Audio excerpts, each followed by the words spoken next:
कैसे हो दोस्तों। उम्मीद करता हूँ आप लोग बहुत अच्छे होंगे। मैं शिवम शुक्ला आपके अपने YouTube channel vision coaching class में स्वागत करता हूँ। तो हम लोग पिछले लेक्चर में पढ़ चुके हैं गॉस लॉ, बहुत ही इंपॉर्टेंट लॉ है। गॉस लॉ में हमने पढ़ा कि गॉस लॉ से हमने वैल्यू फ्लक्स निकालने के कैसे निकाला जाता है गॉस लॉ के जरिए से, वो सारी फार्मूलों का डिस्कशन किया। उसके बाद हमने प्रूफ भी पढ़ा और आज हम पढ़ने जा रहे हैं गॉस लॉ का एप्लीकेशन, यानी गॉस लॉ का यूज कहाँ कहाँ है। अगर कोई लॉ है तो उसका यूज होता है। तो सबसे पहले जो बहुत इंपॉर्टेंट यूज है कि गॉस लॉ की सहायता से हम कोई अगर अनंत लंबाई का एक समान चालक तार है, मैंने एक अनंत लंबाई का ले लिया। एक समान क्यों लिया है? एक समान का मतलब होता है कि अगर मैं आवेशों को एक समान से वितरण करूंगा तो इसके दोनों तरफ जो वैद्युत क्षेत्र होगा वो एक समान होगा। क्या होगा बेटा? इसीलिए ये वर्ड कहा गया है कि अनंत लंबाई के एक समान आवेशित चालक तार के निकट हमें अनंत लंबाई का एक समान आवेशित चालक तार लिया है, इसके निकट हमें वैद्युत क्षेत्र की गणना करनी है। एक समान लेने का मेरा मतलब यहाँ से है कि अगर एक समान रहेगा तो इससे निकलने वाली जो वैद्युत बल रेखाएं होंगी वो सभी जगह समान होंगी। अगर वैद्युत बल रेखाएं समान होंगी तो इसके पृष्ठ के सभी बिंदु पर वैद्युत क्षेत्र समान होगा कि नहीं होगा? क्योंकि यहाँ से दूरी समान है तो वैद्युत क्षेत्र प्रत्येक बिंदु पर क्या होगा? अभी यहाँ पर आवेश ज्यादा हो जाए तो यहाँ से 50 रेखाएं निकलेंगी, यहाँ कम हो जाए तो यहाँ से 10 रेखाएं निकलेंगी कि नहीं निकलेंगी? तो इसलिए वैद्युत क्षेत्र का मान क्या होगा? यहाँ पर चेंज होता रहेगा। लेकिन इसीलिए मैंने एक समान, तो हम ज्ञात करने जा रहे हैं आज जो हमें पढ़ना है कि अनंत लंबाई के एक समान आवेशित चालक तार के निकट वैद्युत क्षेत्र की तीव्रता की गणना करनी है। हमने क्या लिया? एक अनंत लंबाई का एक समान आवेशित चालक तार ले लिया। अब हमने क्या किया? गॉस का नियम हमें लगाना है। तो इस बिंदु से हमने माना इस चालक तार से r दूरी पर क्या लिया बेटा? एक बिंदु हमारा P है। इस बिंदु P पर हमें वैद्युत क्षेत्र की गणना करनी है। तो हमने क्या किया? एक गॉसियन पृष्ठ ले लिया। क्या ले लिया? अब आप बताओ इस गॉसियन पृष्ठ ये सममित है कि नहीं सममित है? गॉसियन पृष्ठ सममित होगा। देखो मैं एक गॉसियन पृष्ठ बेलन बनाने की कोशिश कर रहा हूँ। मैंने यहाँ पर बेलन क्यों लिया? आपके अंदर क्वेश्चन आना चाहिए सर बेलन ही क्यों लिया आकार में। तो यहाँ पर देखो, अगर मैं कोई चीज़ बेलन बनाऊँ तो अभी देखो एक सेकंड के लिए देखो, अगर मैं यही तो होता है बेलन के लिए। देखो मैंने एक बेलन बनाया ये। अब इस बेलन में देखो, अगर मैं किसी वायर को डालूंगा तो इस वायर की दूरी प्रत्येक सरफेस पर समान होगी। और आपको पता है ये किस पर डिपेंड करता है? ये केवल डिपेंड करता है आवेश और इसके बीच की दूरी के। तो यहां पर देखो, अगर मैंने बेलन ले लिया और ये हमारा वायर, एक सेकंड के लिए समझ लो वायर है, तो इस वायर से सारी दूरियां समान होंगी। दूरी नियत और आवेश तो पहले से ही एक समान है, तो इसके प्रत्येक बिंदु पर क्या हो जाएगा? वैद्युत क्षेत्र। लेकिन अगर यहाँ पर मैं वृत्त ले लेता, कुछ देर के लिए मान लो कि अगर मैं ऐसे तार बना के यहाँ पे वृत्त ले लेता, तब क्या? यहाँ पर बहुत ज्यादा, यहाँ पर यहाँ सबसे कम, तो वैद्युत क्षेत्र एक समान नहीं होता। इसीलिए हमने क्या लिया बेटा? बेलन लिया। क्या लिया है? अब यहाँ पर ध्यान दो आप बात को। अब हम जो पढ़ने वाले हैं कि इससे r दूरी पर हमने क्या लिया? l लंबाई का एक r त्रिज्या और l लंबाई का एक खोखले गोलन की कल्पना की है। क्या की है? खोखले गोलन की। तो इसके पास 3 पृष्ठ हैं, पहला, दूसरा और तीसरा। अब देखो वैद्युत क्षेत्र की दिशा क्या होगी? हमेशा बाहर की ओर होती है।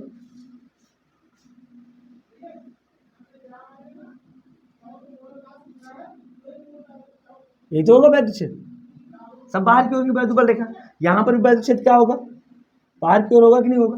अब ध्यान दो आप, मैं सभी जगह नहीं बना रहा हूँ, तो इसका समझ गए मतलब आप, ये हमारा वेक्टर ये है और ये हमारा वेक्टर ये है। समझ गए ना? अब ध्यान दो आप, यहाँ पर एक छोटा सा पृष्ठ ले लो। हमने एक छोटा सा पृष्ठ कट कर लिया। यहाँ पर एक छोटा सा पृष्ठ हमने क्या कर लिया बेटा? कट कर लिया। और यहाँ पर भी मैंने एक छोटा सा पृष्ठ ले लिया है। तो आपको पता है क्षेत्रफल वेक्टर हमेशा क्या होता है? पृष्ठ के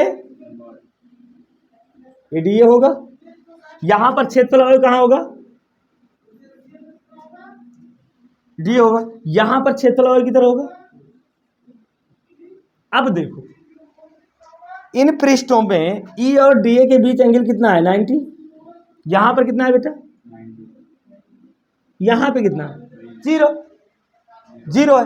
तो आप ये बताओ, मुझे ध्यान दो, अगर एक वायर खड़ा है तो वायर से या तो बल रेखा ऐसे जाएंगी, ऐसे जाएंगी बल रेखा, समझ ना, ऐसे फैलेंगी। क्या कभी वायर से ऊपर जाएंगी? बल, जैसे कूलर को आपने, मैंने कूलर का एग्जांपल लिया, तो कूलर से हवा तो या तो इधर जाएगी या तो इधर जाएगी, क्या कभी ऊपर जाएगी? तो यहां से जो ये जो इलेक्ट्रिक फील्ड लाइंस गुजर रही हैं, ये सीधा ऐसे जाएंगी या तो इधर, समझ गए ना? या तो इधर जाएंगी या तो, लेकिन क्या ऊपर जाएंगी? तो आपके प्रैक्टिकली अगर देखा जाए तो भी ऊपर नहीं जा रहे हैं, और यहाँ पर थीटा का मान क्या 90 है, तो इसके समतल पृष्ठों से कोई वैद्युत फ्लक्स नहीं गुजरेगा। यानी चित्र में जो हमने लिया है, तो सबसे पहले आप इस फिगर समझ गए ना। अब हमें ये ज्ञात करना है कि इस चालक तार से कितना वैद्युत फ्लक्स निर्गत हो रहा है, और इस पॉइंट पर, ये तो वैद्युत फ्लक्स बता सकते हो गॉस के नियम से, इस पॉइंट पर वैद्युत क्षेत्र की तीव्रता क्या होगी, इसके सूत्र का हमें निरूपण करना है। तो इतना आप समझ गए ना, इसको नोट करो। देखो बेटा, अब हमें क्या, मैंने क्या लिया है, यहाँ पर हमने छोटा अवयव ले लिया है कि छोटा क्षेत्रफल और डीए के कारण कितना वैद्युत फ्लक्स निकलेगा। अब ध्यान दो, हमने यल लंबाई का एक गॉसियन बेलन लिया है जिसकी त्रिज्या r है। सममिति के कारण बेलन यानी आवेश का वितरण समान है, आवेश एक समान रूप से वितरित है, इसके कारण बेलन के प्रत्येक पृष्ठ पर जो वैद्युत क्षेत्र होगा वो समान होगा। यानी यहाँ पर ये बात आपको ध्यान देना है, जो वैद्युत क्षेत्र की तीव्रता ये है वो नियत है। जब भी आप गॉस लॉ लगाओगे तो कोशिश यही रहती है कि वैद्युत क्षेत्र की तीव्रता क्या हो, नियत हो। तो यहाँ पर वैद्युत क्षेत्र की तीव्रता नियत है। अब ये दो बेलन के दोनों समतल पृष्ठों पर कोई वैद्युत फ्लक्स नहीं गुजरेगा। क्यों नहीं गुजरेगा? क्योंकि ई और डीए के बीच में एंगल कितना है, 90 है, दोनों समतल पृष्ठों से वैद्युत फ्लक्स, लेकिन इसके वक्र पृष्ठ वैद्युत फ्लक्स गुजरेगा, वक्र पृष्ठ वैद्युत फ्लक्स गुजरेगा। अतः अगर मैं मान लूं तो बेलन के तीनों पृष्ठों से निर्गत वैद्युत फ्लक्स क्या लिखेंगे बेटा, बेलन के तीनों पृष्ठों से निर्गत वैद्युत फ्लक्स कितना होगा, निर्गत वैद्युत फ्लक्स, निर्गत वैद्युत फ्लक्स कैसे निकालेंगे हम बेटा, इंटीग्रेशन, यानी फाई बराबर लिख सकते हैं, फाई बराबर इंटीग्रेशन, पहला क्या हो जाएगा डी फाई वन पहला पृष्ठ, प्लस दूसरा क्या हो जाएगा बेटा डी फाई टू, और प्लस क्या हो जाएगा डी फाई थ्री। ये दोनों क्या है, सममित है। देखो फाई वन फाई सममित, तो यहाँ पर एंगल रखो तो क्या हो जाएगा ई डी ए cos 90, और प्लस क्या हो जाएगा ई डी ए cos 90, और यहाँ पर क्या हो जाएगा plus E D A cos 0। आपको पता है cos 90 का मान क्या होता है, 0 होता है। तो ये तो दोनों टर्म क्या हो गए, 0 हो गए। यानी फाई बराबर जो हमारे पास आया, फाई बराबर वो आ गया मेरा ई 0 प्लस 0 और plus integration E D A, यानी ये वक्र पृष्ठ है, किसका है बेटा, वक्र पृष्ठ का।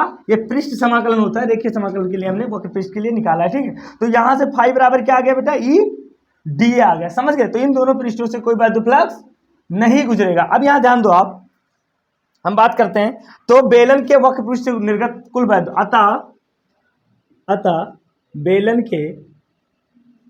के वक्र पृष्ठ से निर्गत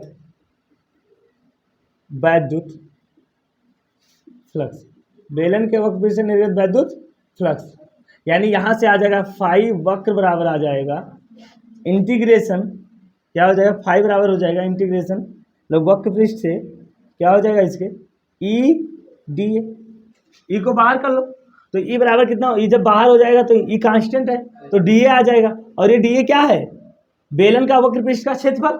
और बेलन के वक्र पृष्ठ का क्षेत्रफल कितना होता है बेटा, बेलन के वक्र 2 पाई आर एल, बेलन के वक्र पृष्ठ का क्या होता है 2 पाई आर एच होता है, तो यहाँ यल माना है हमने, तो 2 पाई आर एल हो जाएगा। देखो यहाँ पर बेलन के दोनों समतल पृष्ठों से कोई वैद्युत फ्लक्स नहीं गुजरेगा। क्यों नहीं गुजरेगा, क्योंकि वेक्टर ई और डी दोनों एक दूसरे के परपेंडिकुलर है। थीटा का मान 90 हो जाएगा तो cos 90 का मान क्या होता है, 0 होता है। तो इन पृष्ठों से वैद्युत फ्लक्स नहीं गुजरेगा, वैद्युत फ्लक्स केवल और केवल गुजरेगा वक्र पृष्ठ से। तो वक्र पृष्ठ में दोनों के बीच में एंगल 0 है, तो ई डी ए cos 0 का मान 1 होता है। अब ई कांस्टेंट है तो इसे इंटीग्रेशन से बाहर कर लेंगे। अब क्वेश्चन आता है सर कांस्टेंट क्यों है, तो कांस्टेंट इसलिए है क्योंकि ये सममित है। क्या है बेटा, तो बेलन के प्रत्येक पृष्ठ पर वैद्युत क्षेत्र का मान समान होगा, तो ई को बाहर। अब ये बेलन का वक्र पृष्ठ है तो यहाँ पर क्या आ जाएगा ई इंटू 2 पाई आर एल, यानी ये हमारा आ गया फाई बराबर आ गया ई इंटू 2 पाई आर एल। अच्छा चलो इसको नोट करो इतना, हाँ इंटीग्रेशन, अरे बेटा इसका ये इंटीग्रेशन ही छोटा छोटा पूरे का क्या हुआ, इंटीग्रेशन है। जब वैल्यू बहुत छोटी होती है तो संपूर्ण को निकालने के लिए हम क्या कर देते हैं, इंटीग्रेट कर देते हैं। तो यहाँ इंटीग्रेशन हुआ, ये इतने का मान ही 2 पाई आर एल मैंने लिख दिया है, ठीक है। चलो इसको नोट करो इतना, देखो बेटा यहाँ पर देखो फाई बराबर क्या है, ई इंटू 2πr, यानी फाई क्या है, बेलन के वक्र पृष्ठ से निर्गत वैद्युत फ्लक्स का मान इतना आया है, समझ गए। अब हमको गॉस का नियम लगाना है, क्योंकि समीकरण में गॉस लॉ दिया गया है, गॉस लॉ का उपयोग करना है। तो गॉस के नियम से बेलन के वक्र पृष्ठ से निर्गत वैद्युत फ्लक्स यही होगा। गॉस क्या कहते हैं, इसके अंदर कितना आवेश है, क्यू आवेश मैंने पहले माना है, तो फाई बराबर क्या आ गया, क्यू अपान एप्सिलॉन, ये दोनों बराबर होंगे, तो इसके बराबर ये हो जाएगा, क्योंकि एलएचएस बराबर है। अब ई बराबर मैंने इनको इधर कर दिया, तो ये लिख दिया, एडिट करके लिखा है मैंने। और क्यू अपान एल का मान क्या होता है, यहाँ पर लिख लो, क्यू अपान एल बराबर होता है सिग्मा, तो लेमडा, सॉरी क्यू अपान एल बराबर क्या होता है, लेमडा। ये वैल्यू हमने उठा के यहाँ पर रख दी, तो 2 लेमडा अपान, मैंने 2 से ऊपर नीचे गुणा कर दिया, तो 2 2 जा क्या हो गया 4, और ऊपर 2, मैंने इसको ऐसे लिखा। तो ये हमारा यानी क्या आ गया बेटा, अनंत लंबाई के एक समान आवेशित चालक तार के निकट वैद्युत क्षेत्र की तीव्रता ज्ञात करने के लिए व्यंजक आ गया। कितना आसानी से हमने गॉस के नियम से इसका निगमन कर दिया। चलो नोट कर लो इसे। तो देखो गॉस के नियम से हमने अनंत लंबाई, अच्छा अनंत शब्द क्या होता है, अब कुछ बच्चे अनंत का मतलब समझ लेते हैं कि जिसका अंत ही ना हो।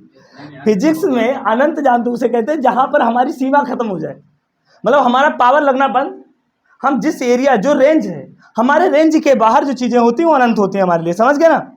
ये अनंत लंबाई का तार लिया है, एक्चुअली में अनंत नहीं है, लेकिन हम वहां तक पहुंच ही नहीं सकते, तो उसको हम क्या मान लेते हैं, अनंत मान लेते हैं, समझ गए ना। तो जहां हमारी रेंज होती है, जैसे देखो ये मेरा सिस्टम है, अब मैं इस पर वर्क कर रहा हूँ, इस पूरे कमरे में मेरा प्रभाव है, इधर पीछे क्या हो रहा है मैं इसके बारे में नहीं जानता हूँ, तो ये मेरे लिए अनंत है।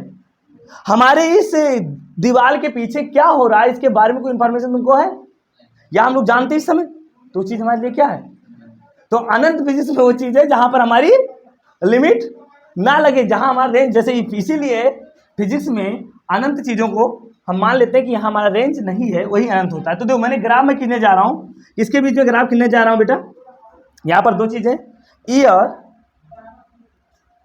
आर के बीच में ग्राफ अगर खींचेंगे तो ग्राफ कैसा होगा आप बताओ, यानी आर के बढ़ने से ई का मान क्या होगा, घटेगा, यानी इधर अगर मैं वेक्टर ई ले लूं और इधर मैं क्या ले लूं बेटा आर ले लूं दूरी, ये हमारा आर है, तो ग्राफ कुछ ऐसा होगा, देखो कभी जीरो नहीं होगा, इस बात को ध्यान देना। छी ना यार, ग्राफ नहीं बनता है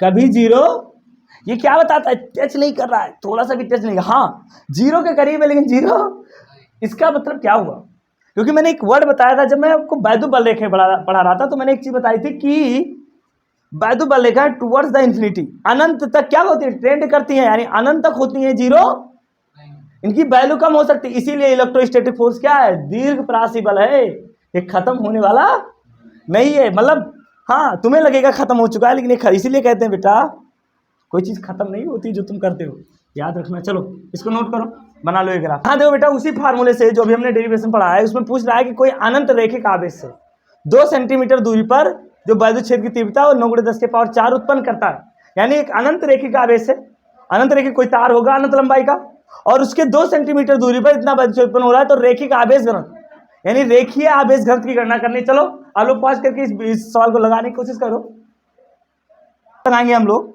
यहां पर हमने एक रेखिक आवेश घनत्व ले लिया, इस पर एक समान रूप से प्लस आवेशों का वितरण है, इससे 2 सेंटीमीटर दूरी पर, 2 सेंटीमीटर दूरी पर क्या कर रहा है, एक बिंदु क्या है बेटा P है, इस पर हमें वैद्युत क्षेत्र E का मान दे दिया है। तो चलो क्या होता है, क्या क्या दिया है बताओ मुझे, इस सवाल में क्या क्या दिया है, पहले तो हम जो दिया है उसे लिखो। दिया है हाँ, दिया है R बराबर 2 सेंटीमीटर, इसको मीटर में चेंज करो, क्योंकि दो ये न्यूटन पर कूलाम में है और न्यूटन SI मात्रक है, तो सेंटीमीटर भी SI, सेंटीमीटर का SI मात्रक क्या होता है, मीटर होता है, तो 2×10⁻²⁻2 मीटर, ये क्या आ गया बेटा R बराबर। और क्या दिया है, E कितना दिया है, E बराबर दिया है 9×10⁴ न्यूटन पर कूलाम। हमें फार्मूला क्या होता है, हमें ज्ञात क्या करना है बेटा, ज्ञात करना है व्हाट इज लैम्डा क्या है, यही तो है रेखीय आवेश घनत्व। तो हम जानते हैं E बराबर होता है, बहुत आसान सा है, 1/4πε2 λ/r, वेरी सिंपल क्वेश्चन है। अब यहाँ से लैम्डा ज्ञात करना है आपको, तो सबकी वैल्यू रखो, E की वैल्यू कितनी है 9×10⁴ अच्छा इसका वैल्यू कितना है 9×10⁹ होता है, और 2 लैम्डा, और R का वैल्यू कितना है 2×10⁻², तो 2 से 2 मर गया, 9 ने 9 को मार दिया, तो लेमडा बराबर क्या बचेगा बताओ बेटा।